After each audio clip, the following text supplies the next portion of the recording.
Thursday morning to you. This is Sean Moffett all the way live from Charlotte, North Carolina at the Unfair Advantage Automotive Mastermind session. I can't believe that I'm all the way live in Charlotte and in front of a live studio audience for the first time for the Sean Moffett Show. That's really, really cool. Great group of people in an amazing room. And this is the first time that the Sean Moffett Show has done anything like this, and I'm really excited. You're going to love this show. It is outstanding. I've got 1 hour with my very good friend, Bob Burg. And Bob Burg is an incredible writer, an incredible thought leader, and a man who changes lives. And I have a question. Can you really systematically and consistently get the kinds of results you want from making other people feel genuinely good about themselves, about the process, and about you? Well, Bob Burg says absolutely. Bob's a sought-after speaker at corporate conferences and for entrepreneurial events. He regularly addresses audiences ranging in size from 50 to 16,000, sharing the platform with notables, including today's top thought leaders, broadcast personalities, Olympic athletes, and political leaders, including a former president of the United States, who is going to remain nameless. Although for years he's been best known for his books, Endless Referrals, and over the past few years, his business parable, The Go-Giver, which is fantastic, and all of my listeners need to go and buy that book and read it. It's unbelievable. And it's captured the imagination of his readers. It shot to number 6 on the Wall Street Journal business list and bestseller list, and it's incredible. Go out and buy it. And he believes that his new book, Adversaries to Allies, Win People Over Without Manipulation or Coercion, is by far his most important work yet. Bob's an advocate, a supporter and a defender of a free enterprise system, believing that the amount of money one makes is directly proportional to how many people they serve. He's also an unapologetic animal fanatic and serves as a member of the board of directors of Furry Friends Adoption and Clinic in Jupiter, Florida. Please welcome my good friend, Bob Burg.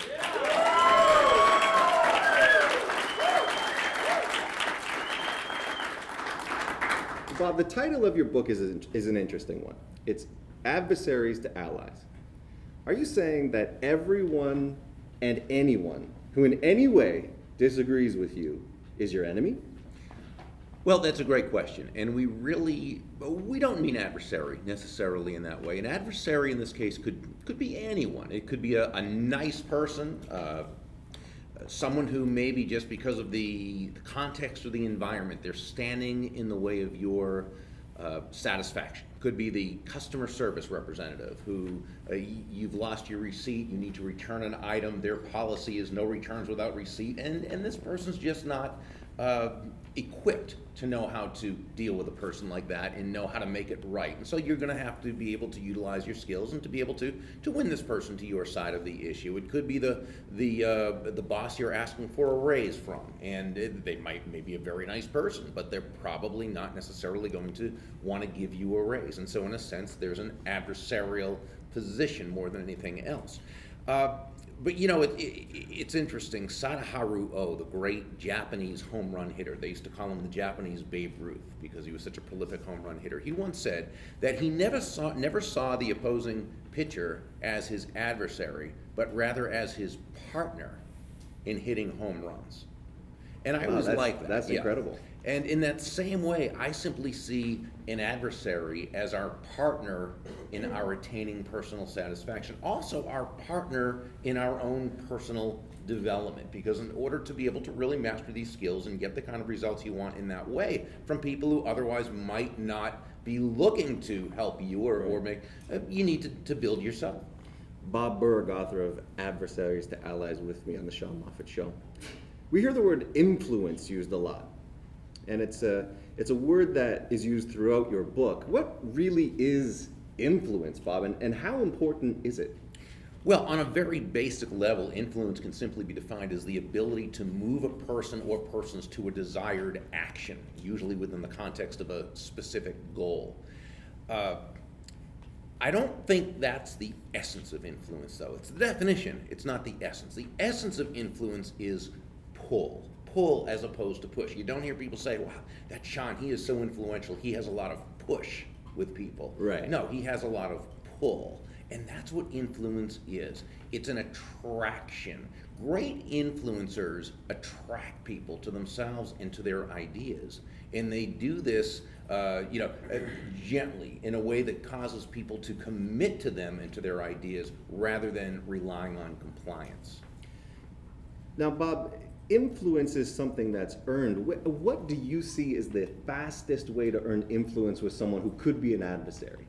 Well, the fastest way is to simply look at the situation through their eyes. Dale Carnegie, in his famous book, his landmark bestseller, How to Win Friends and Influence People, said many profound things. But one of them was, ultimately, people do things for their reasons, not our reasons. Right. So the great influencer, Sean, is always asking themselves questions. How does what I'm asking this person to do align with their goals, their wants, their needs, their desires? How does what I want this other human being to do that's going to help me, how does that align with their values? And when asking ourselves these questions intelligently and genuinely, authentically, not as a way to manipulate another person to doing our will, but as a way to help build them as well as ourselves, that's where we've really earned that commitment rather than compliance. And I love what a great friend of mine and a great teacher on leadership, Dondi Scumaci, says about this. She says, compliance will never take you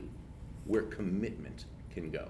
That's a fantastic quote. Compliance will never take you where commitment can go. Unbelievable. In the minute just before we go to the break, Bob, this influence thing is so, I think, often misunderstood in business, particularly the sales business. Is there a quick idea that you could give our listeners about how to influence in a positive way without, as you say, pushing yourself on someone? Mm-hmm. Well, again, it's to understand that ultimately it isn't about you. See, great leadership is never about the leader. Great influence is never about the influencer. And great salesmanship is never about the salesperson. It's always about bringing value to that person. An old mentor of mine, Harry Brown, used to say, profit is simply the reward for pleasing another human being. Bob Burg on the Sean Moffett Show, author of Adversaries to Allies. On the other side of the break, we've got more great questions with Bob, more great answers and insights from the author of The Go-Giver and his newest book, Adversaries to Allies. I'm Sean Moffett. This is the Sean Moffett Show on the Lifestyle Talk Radio. Yeah.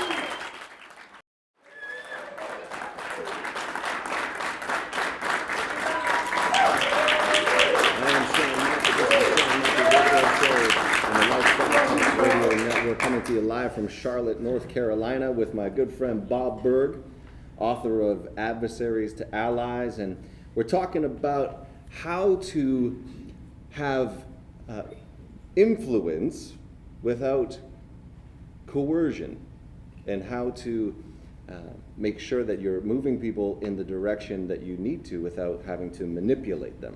Now, let's talk a little bit about bosses and employees, Bob, because a lot of us are business owners, and a lot of my listeners are people who are sort of the boss or the manager, what have you. And can't a boss or an employer or supervisor just order their employees to do whatever they want? I mean, I've been that boss at times, and I've been on the receiving end of that boss at times. I mean, after all, if it's not done, whatever they've been asked to do, they can just fire them and get someone else, can't they? Well, sure.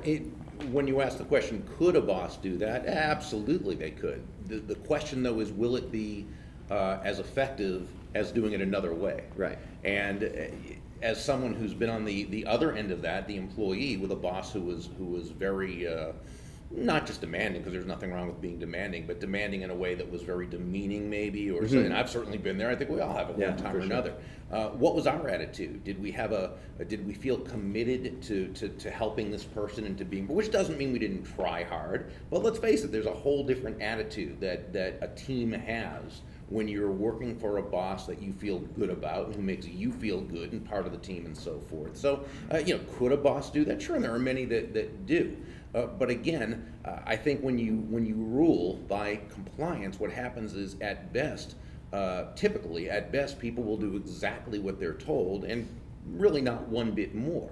Right. At worst, they'll find a way to sabotage the process completely, sometimes consciously, sometimes unconsciously. But you're better off as a boss earning commitment from those you lead and influence, rather than they're feeling a need to do what you say, so that they're not punished or disciplined or fired. Right, right. Bob Burg with me, author of Adversaries to Allies.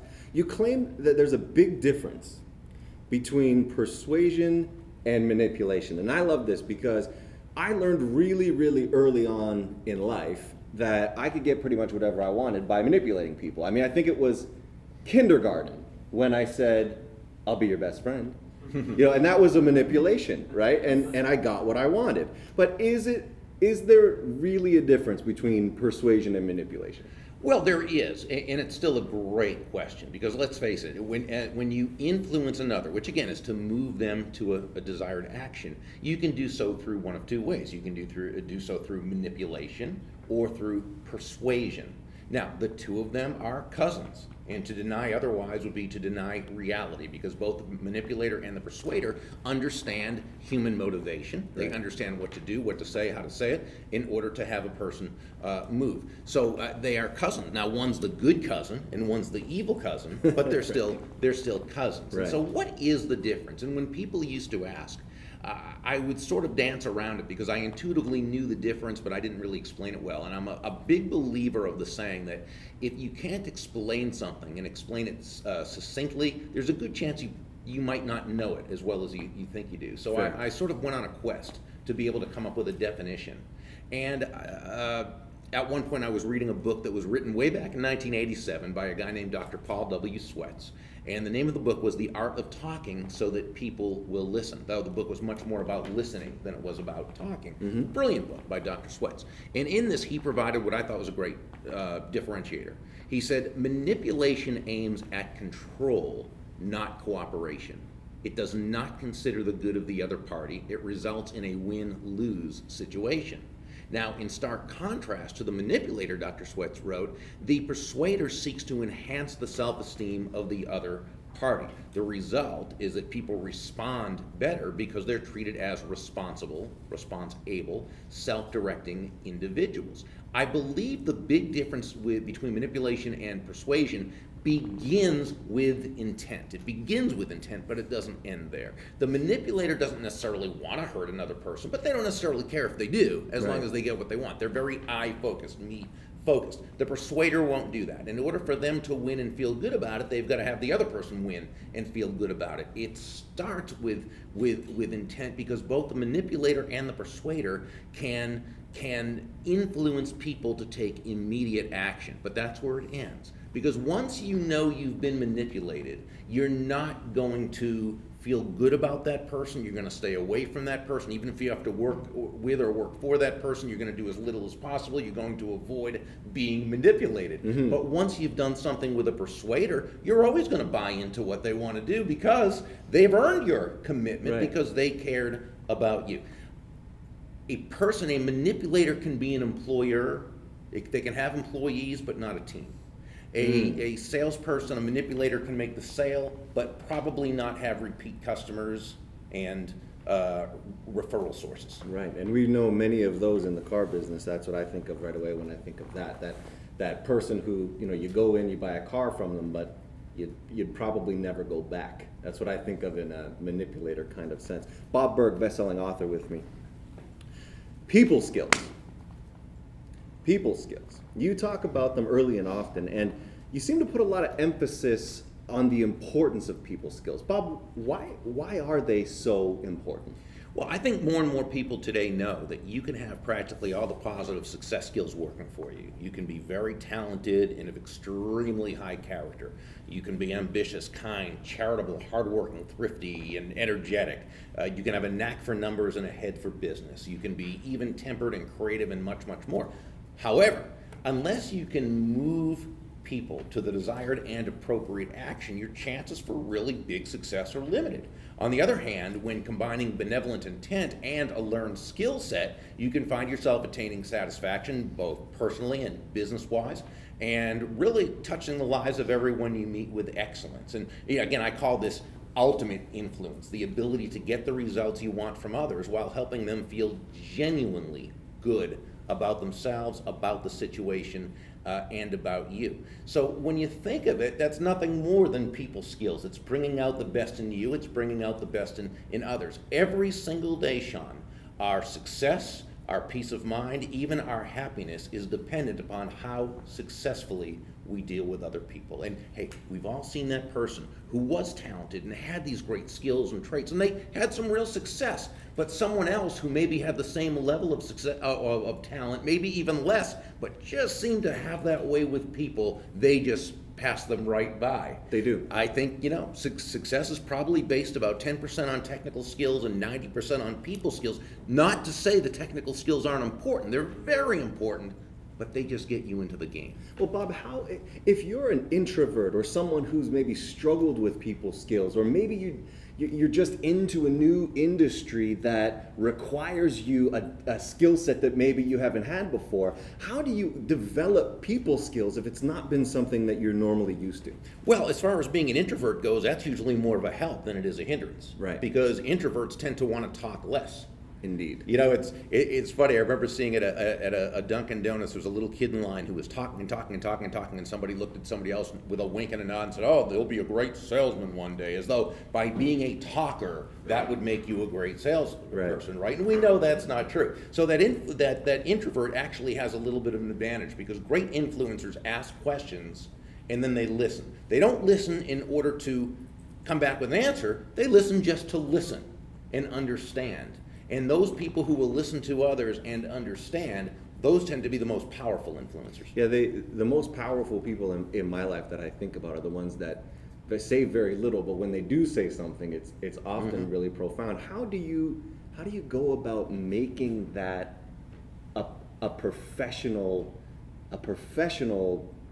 attitude when so often it seems we need to talk more? How do you, in 30 seconds, how do you make that distinction? Well, first, you understand, you make sure you understand the importance, because if you're a talker and you don't understand why that's probably hurting your career, you're not going to do anything about it. Right. So first is to understand its importance, and then, read or listen or learn from people who ask right questions and listen, and then duplicate what they do. Best-selling author Bob Burg with me, author of Adversaries to Allies, live in Charlotte, North Carolina. On the other side of the book, we got more Bob Burg, some fantastic work from his new book. I'm Sean Moffett. This is the Sean Moffett Show on the Lifestyle Tact Radio Network. Welcome back to the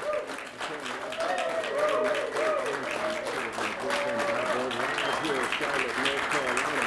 We're talking about his new book, Adversaries into Allies, Win People Over Without Manipulation or Coercion.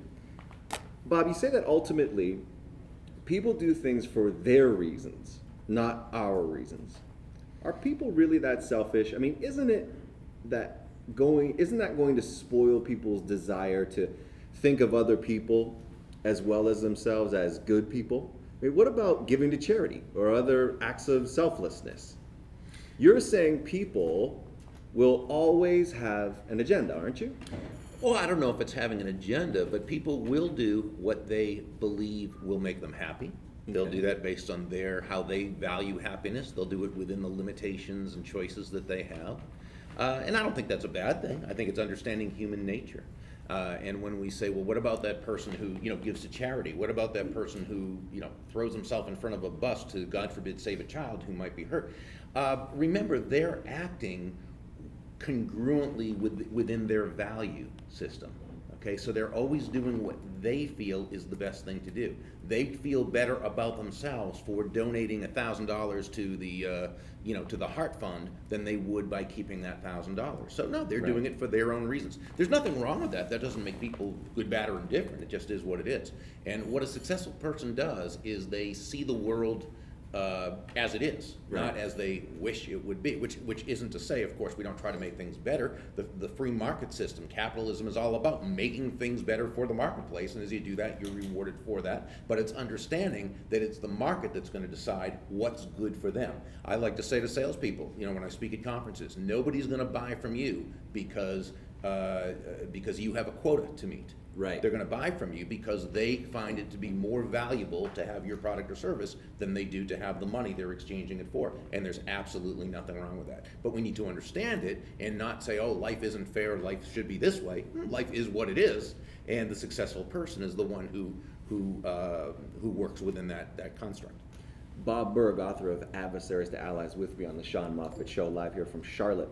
Bob, you talk about there being 5 principles of ultimate influence. What are they, and is ultimate influence different than regular influence? Well, the 5 principles themselves are: number 1, control your own emotions; number 2, understand the clash of belief systems; number 3, acknowledge their ego; number 4, set the proper frame; and number 5, communicate with tact and empathy. And ultimate influence is only, it's not different from influence, but it's simply the idea that as you're getting the results you want, you're making sure that other person also wins, that they feel genuinely good about themselves. Right. And far too many times I find that the first one, for me, is a difficult one. And I think it is for a lot of people. And I mean, I don't know, let's show of hands in the room, how many of you suffer from struggling with your emotions? Exactly, all the hands went up, right? So when we discuss, let's discuss them individually. We'll start with my weak spot. Principle 1, control your emotions. Sounds obvious, but what exactly do you mean by that? Well, it's only when we can control our own emotions that we're even in a position to take a potentially negative situation or person and turn it into a win for all involved. As human beings, we are emotional creatures. Now, we don't necessarily like to think we are. We like to think we're logical, and to a certain degree we are, but we're pretty much emotion driven. Anyone who's taken Sales 101 knows that as human beings we buy emotionally, we back up our emotion-based decisions with logic, or we rationalize. And if you take the word rationalize, it simply means we tell ourselves rational lies. And we use those rational lies to justify the emotional-based decisions we've made. Well, emotion also has to do with the fact that people can say and do things purposely or accidentally that push our buttons and cause us to feel sad or mad or angry or what have you. And when we feel this way, that hurts our ability to live in the solution. What happens is, as Zig Ziglar used to say, we react rather than respond.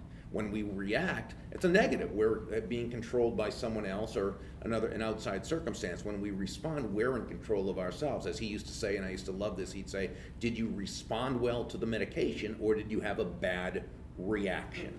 So what we need to do is understand why the person who is most influential, the person who earns the respect of others, they're able to control their own emotions and make of a potential enemy a friend. That's fantastic. I need to eat that up. I'm going to go back and listen to that again. All right, so principle 2, understand the clash of belief systems. What do you mean by belief systems? It kind of sounds like something religious almost. I guess it could be, but in this case, really a belief is simply a subjective truth. It's the truth as you understand the truth to be, or as I understand the truth to be. It's our truth. It doesn't mean it's the truth. Our belief system is a combination of upbringing, environment, schooling, news media, television shows, movies, everything we touch, taste, hear, see, smell, everything that touches.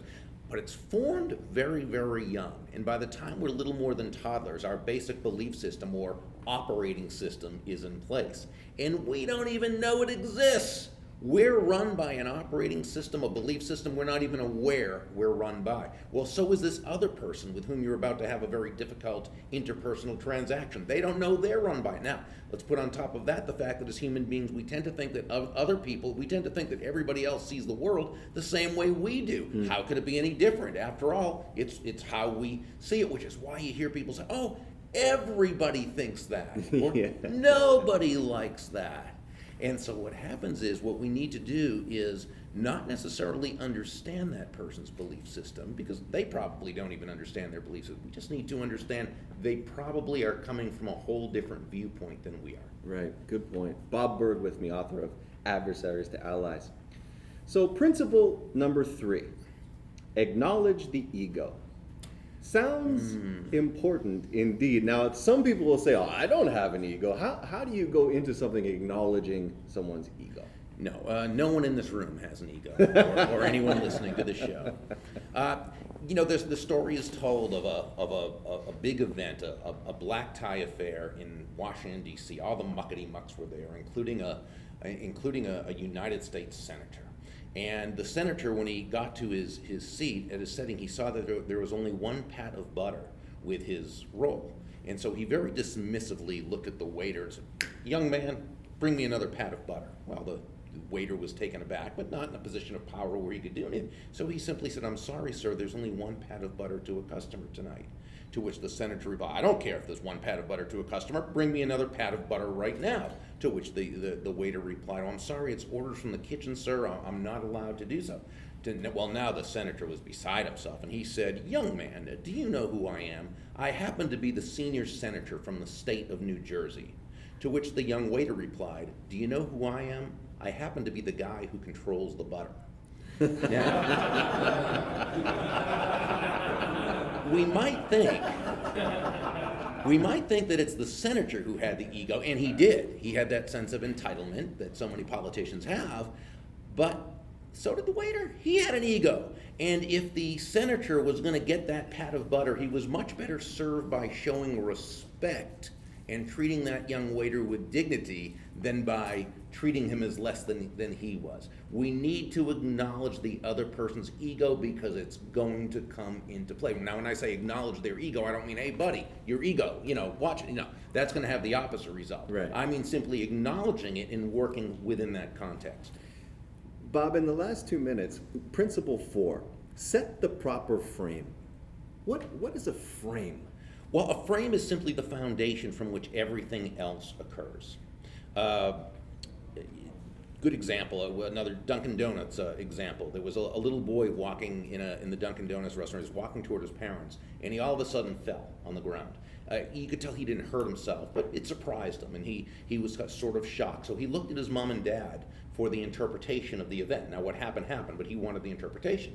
Now, had the parents looked at him with and go, "Oh no, my poor baby, oh, he probably would have gotten upset and started to cry. But the parents handled it beautifully. They went, "Oh, that's so good, what a good trick," and they applauded and they laughed. "Yeah, that was fun." Well, and he started to laugh and have fun. Right. What the parents did is they set a productive frame from which he could operate. And it's the same when we come across anyone. We need to set the frame. We need to establish the premise of what this relationship's going to be, and they will generally buy into it. Now, aside from setting the frame, that's the easy part, we also need to be able to reset another person's negative frame in case they bring that to the situation. Bob Burg with me on the Sean Moffett Show. The book that he has written is called Adversaries into Allies, Win People Without Manipulation or Coercion. I'm live here from Charlotte, North Carolina. On the other side of the break, we're going to have more with Bob, more questions, and more insight from our thought leaders in leadership, sales, business. I'm Sean Moffett. This is the Sean Moffett Show on the Lifetime Radio Network.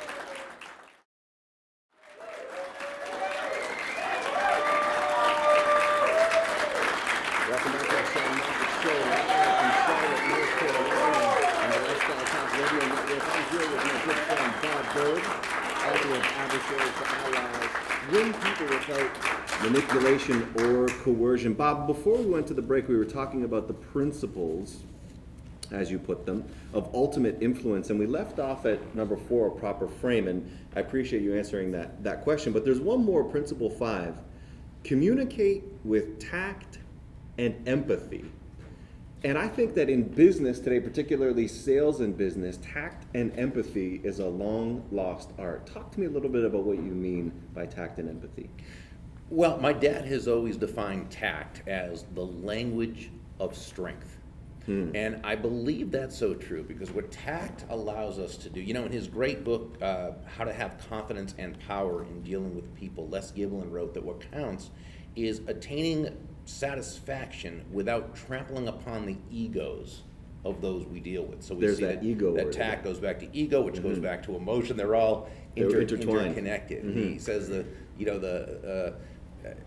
and so when we're tactful, what tact does, Sean, is it allows us to correct someone, to critique someone, to dare I be a bit politically incorrect and say, constructively criticize someone. And not that we ever want to do any of those, of course we don't, but we're talking about the real world. And there are times we need to be able to teach, but we need to do so in a way that not only is that person not defensive and resistant to us and to our ideas, because remember, they need to buy into us before they'll buy into our ideas, but we need to do it in such a way that this person is open to it and accepting of it. Empathy is something that allows us to be tactful when you think of it. What is empathy? It's the identification with or vicarious experiencing of someone's feelings.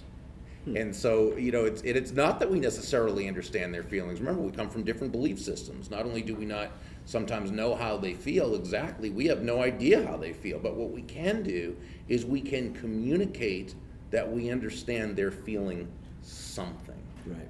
And when we do that, now at least they know that we're interested, we're on their side, we want to be part of the solution with them. Best-selling author Bob Burg on the Sean Moffett Show. Bob, you say that there's one question, just one question that you can ask that pretty much guarantees that you can keep a potential misunderstanding from ever taking place. Now, I got to hear this question. What is it?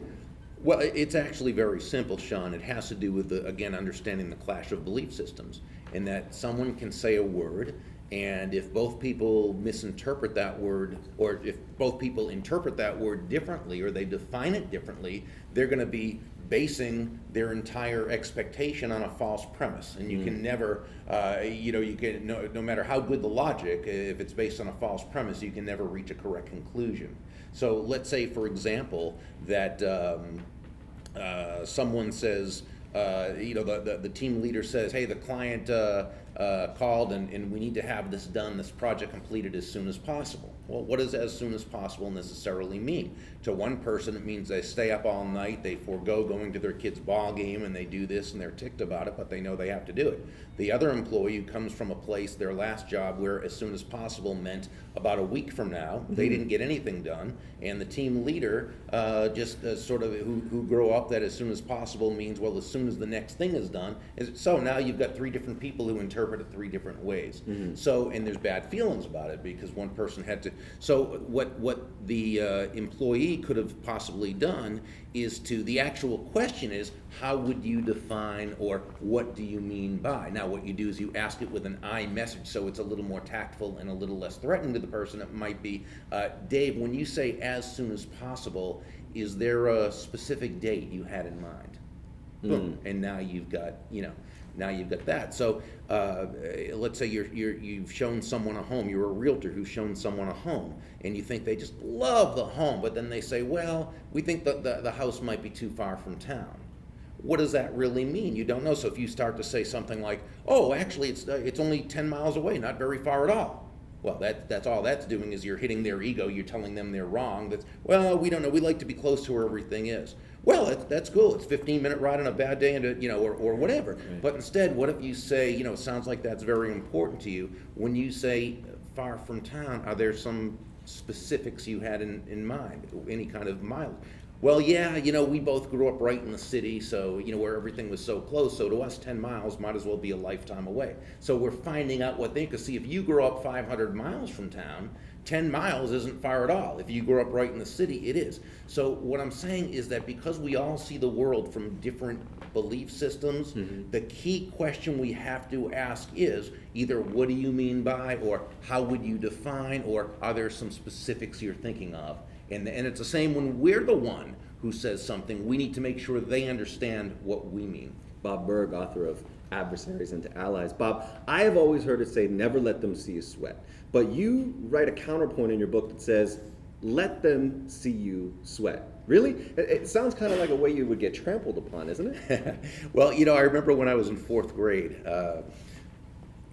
this beautiful older woman, she was 23 years old, came into class, and we looked at her. She was our teacher, and we were waiting to hear what she was going to, her opening statement, and she said, boys and girls, I just graduated college, I'm only 23 years old, and I've just got to tell you, I am scared to death right now. And we couldn't believe it. An adult, a teacher, scared of us, but what she did, which was so intuitively wise, was she let us into her world. and she made us part of her solution. Now, so often we think we've got to be all that, we've got to be this, and we've got to be that, because if they see us sweat.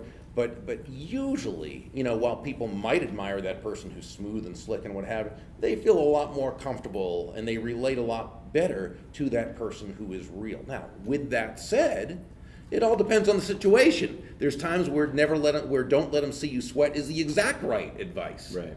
But usually not so. Usually if you're real, if you're authentic, that's the best way to be. Yeah, I completely agree with you, Bob. Thank you so much for that. Bob, your insights and your wisdom have been unbelievable today and incredible and priceless.